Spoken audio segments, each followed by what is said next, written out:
ಮಂಗಳೂರಿನ ನಾಗುರಿ ಅನ್ನುವಲ್ಲಿ ನಡೆದ ಭೀಕರ ಕುಕ್ಕರ್ ಬಾಂಬ್ ಸ್ಫೋಟ ಪ್ರಕರಣದ ಪ್ರಮುಖ ಆರೋಪಿ ಮೊಹಮ್ಮದ್ ಶಾರಿಕ್ಗೆ ಬೆಂಗಳೂರಿನ ಎನ್ಐಎ ವಿಶೇಷ ನ್ಯಾಯಾಲಯ 10 ವರ್ಷಗಳ ಕಠಿಣ ಜೈಲು ಶಿಕ್ಷೆ ವಿಧಿಸಿ ಆದೇಶ ಹೊರಡಿಸಿದೆ.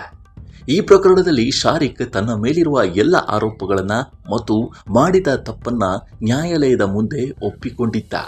ಈ ಹಿನ್ನೆಲೆಯಲ್ಲಿ ಸುದೀರ್ಘ ವಿಚಾರಣೆಯ ನಂತರ ನ್ಯಾಯಾಧೀಶರು ಶಿಕ್ಷೆಯ ಪ್ರಮಾಣವನ್ನು ಪ್ರಕಟಿಸಿದ್ದಾರೆ. 10 ವರ್ಷಗಳ ಕಾಲ ಶಿಕ್ಷೆ ಮತ್ತು 94,000 ದಂಡ ವಿಧಿಸಿದೆ. ಇದೆಲ್ಲದರ ಜೊತೆಗೆ ಶಿವಮೊಗ್ಗ ಜೈಲಿಗೆ ಟ್ರಾನ್ಸ್ಫರ್ ಮಾಡಿ ಅಂತ ಶಾರಿಕ್ ಕೇಳಿದ್ದಾನೆ. ಸರಿಯಾಗಿ ನಿದ್ದೆ ಬಾರದೆ 3 ವರ್ಷ ಆಗಿದೆ. ಟ್ಯಾಬ್ಲೆಟ್ ಎಲ್ಲ ಸರಿ ಹೋಗ್ತಿಲ್ಲ ಅಂತ ಮನವಿ ಮಾಡಿದ್ದಾನೆ.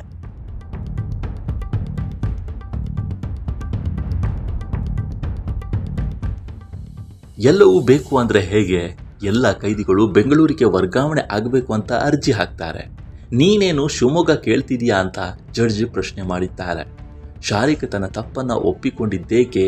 ವಿಚಾರಣೆ ಹಂತದಲ್ಲಿ ಆರೋಪಿ ಶಾರಿಕ್ ತಾನು ಮಾಡಿದ ಕೃತ್ಯದ ಬಗ್ಗೆ ತಪ್ಪೊಪ್ಪಿಗೆ ನೀಡಿದ್ದ. ಎನ್ಐಎ ಅಧಿಕಾರಿಗಳು ಕಲೆ ಹಾಕಿದ್ದ ಭದ್ರವಾದ ಸಾಕ್ಷ್ಯಗಳ ಮುಂದೆ ತಪ್ಪಿಸಿಕೊಳ್ಳಲು ದಾರಿಯೇ ಇಲ್ಲದೆ ಆತ ಶರಣಾಗಿದ್ದ. ಬೆಂಗಳೂರಿನ ಎನ್ಐಎ ಸ್ಪೆಷಲ್ ಕೋರ್ಟ್ನಲ್ಲಿ ಈ ಪ್ರಕ್ರಿಯೆ ನಡೆದಿದ್ದು, ತಪ್ಪೊಪ್ಪಿಕೊಂಡ ಹಿನ್ನೆಲೆಯಲ್ಲಿ ವಿಚಾರಣೆ ವೇಗವಾಗಿ ಮುಕ್ತಾಯಗೊಂಡು ಶಿಕ್ಷೆ ಪ್ರಕಟವಾಗಿದೆ. ಆರೋಪಿಯ ಕೌಟುಂಬಿಕ ಹಿನ್ನೆಲೆ ಮತ್ತು ಆತ ತಪ್ಪೊಪ್ಪಿಕೊಂಡಿರುವ ಅಂಶವನ್ನು ಗಮನದಲ್ಲಿ ಇಟ್ಟುಕೊಂಡ ಕೋರ್ಟ್ ಆತನಿಗೆ 10 ವರ್ಷಗಳ ಕಠಿಣ ಶಿಕ್ಷೆ ವಿಧಿಸಿ ಆದೇಶವನ್ನು ನೀಡಿದೆ.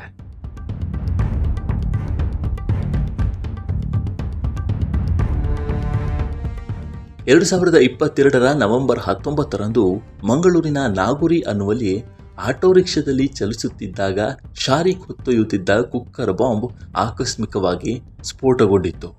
ಈ ಘಟನೆಯಲ್ಲಿ ಶಾರಿಕ್ ಮತ್ತು ಆಟೋ ಚಾಲಕ ಪುರುಷೋತ್ತಮ್ ಪೂಜಾರಿ ಅವರಿಗೆ ಸುಟ್ಟ ಗಾಯಗಳಾಗಿತ್ತು. ಒಂದು ವೇಳೆ ಆ ಬಾಂಬ್ ಉದ್ದೇಶಿತ ಜಾಗದಲ್ಲಿ ಸ್ಫೋಟಗೊಂಡಿದ್ರೆ 100 ಜನ ಬಲಿಯಾಗುವ ಸಾಧ್ಯತೆ ಇತ್ತು. ತನಿಖೆ ವೇಳೆ ಶಾರಿಕ್ ಜಾಗತಿಕ ಭಯೋತ್ಪಾದಕ ಸಂಘಟನೆ ಐಸಿಸ್ನಿಂದ ಪ್ರಭಾವಿತನಾಗಿ ಈ ಕೃತ್ಯ ಎಸಗಿದ್ದ ಅನ್ನೋದು ಬಯಲಾಗಿತ್ತು.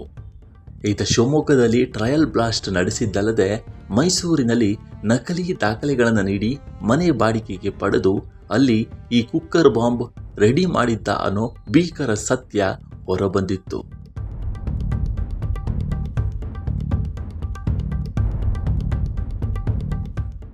ಮಂಗಳೂರು ಕುಕ್ಕರ್ ಬ್ಲಾಸ್ಟ್ ಪ್ರಕರಣದ ಮುಖ್ಯ ವಿಷಯ ಅಂದರೆ ಆರೋಪಿ ಶಾರಿಕ್ ತಪ್ಪೊಪ್ಪಿಕೊಂಡಿದ್ದು.